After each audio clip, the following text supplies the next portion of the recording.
በገዳሙ የተነሳው እሳት እየተቀጣጠለ እስካሁን ድረስ እንደሚገኝም ተገልጿል። በገዳሙ በድንገት የተፈጠረው ይህ የእሳት አደጋ በርካቶችን አስደንግጧል። ከቢሾፍቱ ከተማ በስተሰሜን በኩል በ13 ኪሎ ሜትር ርቀት ላይ በሚገኘው ኤረር ቅድስት ልደታ ወባታ ወብርሃነ ሰላም መድኃኔዓለም አንድነት ገዳም ከትላንት በስቲያ ከቀኑ 7 ሰዓት ላይ የተነሳው የእሳት ቃጠሎ እንዳልጠፋ እየተገለጸ ይገኛል።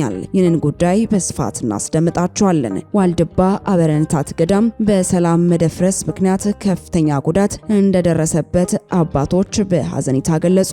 ቅዱስ ፓትርያርኩን ያሳዘናቸው የአባቶች መልእክት ምንድነው የሚለውን በስፋት እናስደምጣችኋለን። በታቦታቱ ላይ የተሳለቁ ግለሰቦች አንድ በአንድ የእጃቸውን እያገኙ ይገኛሉ።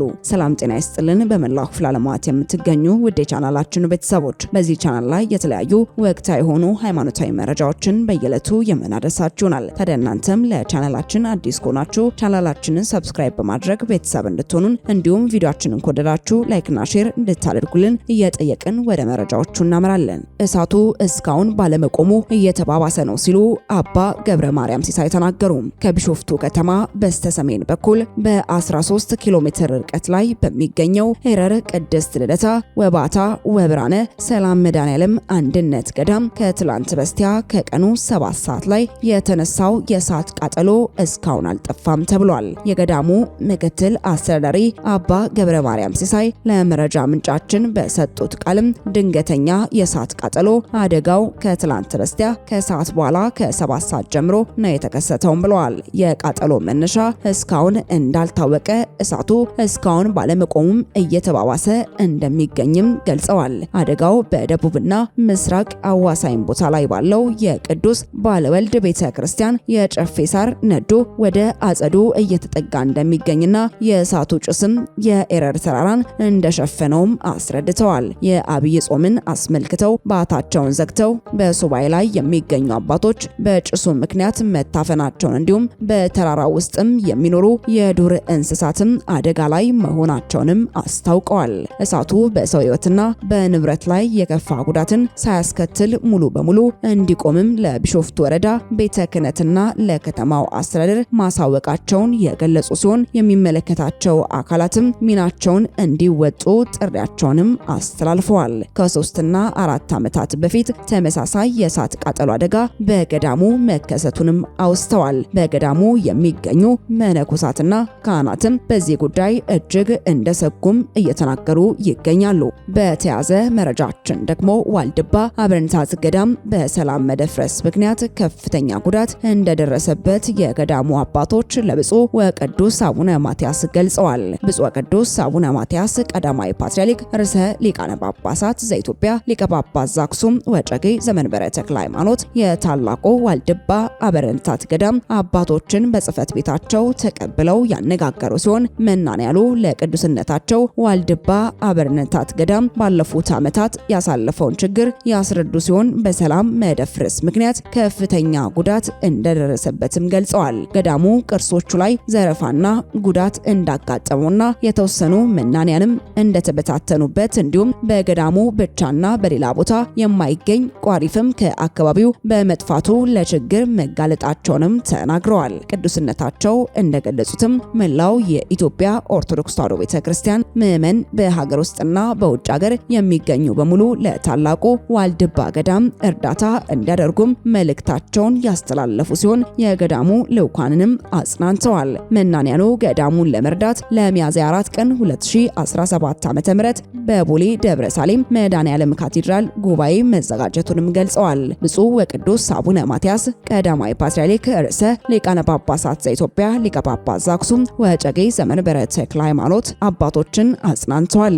ወደ ቀጣይ መረጃችን ስናመራ በታቦት ላይ የተሳለቀው ግለሰብ ፍርድ ተሰጥቶታል። የጥምቀት በዓልን አስመልክቶ በርካታ ግለሰቦች በተለያዩ ማህበራዊ ትስስር ገጾች ላይ በታቦታት ላይ እየተሳለቁ የሚያሳዩ ምስሎችን ሲያሰራጩ ተመልክተን ነበር። ታዲያ ይህንን ጉዳይ ተከትሎ በርካታ ኦርቶዶክሳውያን መቆጣታቸው ይታወቃል። ጉዳዩም ከበርካቶች ዘንድ ከባድ ቁጣን እንዲቀሰቀስም አድርጓል። ይህንን ያደረጉ አካላትም እያንዳንዳቸው እየተለቀሙ ሕግ አይሆንም እርምጃ እየተወሰደባቸውም ቆይቷል። ዛሬም የጥምቀትን በዓል ምክንያት በማድረግ በታቦት ላይ የተሳለቀው ግለሰብ 1 ዓመት ከ4 ወር እንዲቀጣ መወሰኑን የወላይታ ዞን አረካ ከተማ ፖሊስ ጽሕፈት ቤት አስታውቋል። አረካ መጋቢት 26 ቀን 2017 ዓ.ም የጥምቀትን በዓል ምክንያት በማድረግ በታቦተ ሕጉ ላይ የተሳለቀው ግለሰብ 1 ዓመት ከ4 ወር እንዲቀጣ መወሰኑን የወላይታ ዞን የአረካ ከተማ ፖሊስ ጽሕፈት ቤት ገልጿል። ወንጀሉን ከፈጸሙት መካከል በቀን 25 5ኛ ወር 2017 ዓ.ም በቁጥጥር ስር በመዋል የቆየ ወጣት አቤል አዳፍሬ ሲሆን ነዋሪነቱም የአረካ ከተማ ነው። ግለሰቡ በማህበራዊ ትስስር ገጹ ላይ ለተከታዮቹ ባጋራው የቲክቶክ ቪዲዮ የኢትዮጵያ ኦርቶዶክስ ተዋሕዶ ቤተክርስቲያን ክብርን የሚነካና የእምነቱ ተከታዮችን ያስቆጣ ተግባር መፈጸሙን ተከትሎ በርካቶች በሕግ መጠየቅ አለበት የሚል ሐሳባቸውን ሲያንጸባርቁ እንደነበርም ይታወሳል። የተከሳሹን የክስ ሂደትም መርማሪ ፖሊስ የምርመራ ሂደቱን ጨርሶ ወደ አቃቤ ሕግ በማስተላለፍ ተከሳሹ በተከሰሰበት የወንጀል ሕግ ጥፋተኛ በመሆኑ ፍርድ ቤቱ 1 ዓመት ከ4 ወር ቀላል እስራት እንዲቀጣም ወስኖበታል። የአረካ ከተማ ፖሊስ አዛዥ ኮማንደር ሳምሶን ጋዲሳ የቅጣቱ ዋና ዓላማ አንድን አጥፊ ከንጹህ ማህበረሰብ በመለየት ላጠፋው ጥፋት በቂና ተመጣጣኝ ቅጣት በመወሰን አጥፊውን ማረም፣ ማስተማር፣ ማነጽና ሌላውም ተመሳሳይ ድርጊት እንዳይፈጽም ማስጠንቀቂያና የህብረተሰቡን ሰላምና ደህንነት ለማረጋገጥ ነው ሲሉም ኮማንደሩ ገልጸዋል። አሁንም ፖሊስ አዛዡ አክለውም ወንጀለኛው በቁጥጥር ስር እንዲውል ህብረተሰቡ ላደረገው ጥቆማና ጸጥታ አካላት ላደረጉት ብርቱ ክትትልም በራሱና በተቋሙ ስም ምስጋናውን ቸረዋል። መረጃው የወላይታ ዞን አረካ ከተማ ፖሊስ ጽሕፈት ቤት ህዝብ ግንኙነት ነው። በቀጣይ መረጃችን ደግሞ ላሊበላ ቤተ መድኃኔዓለምን በተመለከተ ሰፋ ያለ ጥንክር እናስደምጣችሁ።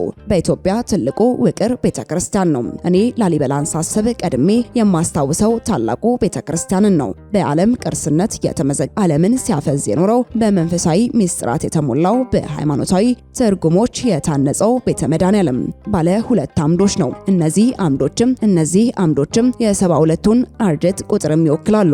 አርድእት ማለት ደቀ መዛሙርት እንደማለት ሲሆን ከሐዋርያት ጋር ሆነው ወንጌልን ያስተማሩ በአጠቃላይ የ72 ሰዎች ቁጥርን ይወክላል። ከ72ቱ አምዶችም 34ቱ በውጪ ቀሪዎቹ 38ቱ ደግሞ በውስጥ የቆሙ ናቸው። አምዶቹ በ1946 ተደንግገዋል። በ17ኛው ክፍለ ዘመን አጋጥሟል በተባለ የመሬት መንቀጥቀጥም የተነሳ ተሰባብረው ነበር። መስኮቶቹ በሁለት ረድፍም ተቀምጠዋል። በታችኛው ረድፍ የተደረደሩት የመስቀል ቅርጽም ያለባቸው መስኮቶች 4 ማዕዘን ቅርጽ አላቸው። በአራቱም ማዕዘን ያሉ መስኮቶችም ቁጥር 51 ናቸው። በአራት አቅጣጫ ምሰሶች ያሉ ቤተ መድኃኔዓለም 4 ማዕዘን ቅርጽ ሲኖረው በኢትዮጵያ በመጠኑ ትልቁ ውቅር ቤተክርስቲያን ነው። ቅዱስ ላሊበላ ከቤተ ማርያም በስተ ምስራቅ የሚገኘው ይህንን የቤተ መድኃኔዓለም ውቅር ከቤተ ማርያም ቀጥሎም አንጾታል። ቅዱስ ላሊበላ ካነጻቸው ውቅር አብያተ ክርስቲያናት መካከል ከመጀመሪያው ምድብም ይቆጠራል። ይህኛው ቤተ ማርያም፣ ቤተ ጎልጎታ፣ ቤተ ሚካኤል፣ ቤተ መስቀል፣ ቤተ ደናግል ሲቆጠሩ ቤተ መድኃኔዓለም ቀዳሚው ነው። የቤተ መድኃኔዓለም ከፍታ 11 ሜትር መጠኑ ደግሞ 33.523 እንደሆነ መረጃዎችም ይናገራሉ። የፈረስ ኮርቻ የሚመስል ቅርጽ ያለው ጣሪያው ባለጌጥ የ10ቱ ቃላተ ኦሪት እናም የ6ቱ ቃላተ ወንጌል ምሳሌ በሆኑ 16 ጌጦችም አስውበውታል። ቤተ መድኃኔዓለም የውስጡ ገጽታ ሞገስ የተላበሰ ሳቢና ዝም ያለ ነው። የውስጡ ምሰሶች አናታቸው ተጊጧል። ከቤተ መቅደሱ መግቢያ በስተግራ 3 ፍልፍል ጉድጓዶች አሉ። የአብርሃም የይስሐቅና የያዕቆብ መቃብር ምሳሌዎች ናቸው። አፍሮ አይገባ ቤተ መድኃኔዓለም ቤተ መቅደስ የሚኖር ሳያሳፍረን ያለ ቅርስ ነው። የመስቀል በየሳምንቱ እሁድም ከቅዳሴ በፊትና በኋላ በካህናት ተይዞ ሰው እየወጣም ይባረክበታል። በተለይም ወር በገባ በ27ኛው ቀን በባለ መድኃኔዓለም የሥርዓትም አይቀርም። አፍሮ አይገባ መስቀል ተሰርቆ ወደ ሀገረ ቤልጂየም ከሄደ በኋላ በዚያ ባሳየው ተአምርም ወደ ሀገሩ ስለተመለሰ በወቅቱ በነበሩ የቤተ ክርስቲያን አባቶች ገባሪተ አምር ወይም ታምር አሳየ የሚል ስያሜንም አግኝቷል። ነገሩ አልቫሬዝ ስለነዚህ ህንፃዎች ከዚህ በላይ መጻፍ አልቻለም። ምክንያቱም ከዚህ በላይ በጽፍም የሚያምኑኝ አይመስለኝም። እስካሁን የጻፍኩትም እውነት አይደለም ይሉኛል ብዬ እፈራለሁ። እኔ ግን በኃይሉ እግዚአብሔር እምላለሁ የጻፍኩት ሁሉ እውነት እውነት ነው። እውነታው እንዲያውም ከዚህ ከጻፍኩት እጅግ የበለጠ ነው። ውሸታም እንዳትሉኝ ግን ተቸዋለሁ እንዳለው ነው። እኔም ስለ ቤተ መድኃኔዓለም ትንሽ ነገር አላልኳችሁም። ምንም ነገር ነው ያላልኩት። ብዙ የውጭ ሀገር ጎብኚዎች ከተመለከቱት በኋላም ቃል እስኪያጡ የተደነቁበት ታላቅ ቅርስ ነው። ውድ ተመልካቾቻችን ለሳቱ የነበሩን መረጃዎቻችን ይመስሉ ነበር። አብራችሁን ስለነበራችሁ እጅግ አድርገን እናመሰግናለን። ቸር ቆዩልን።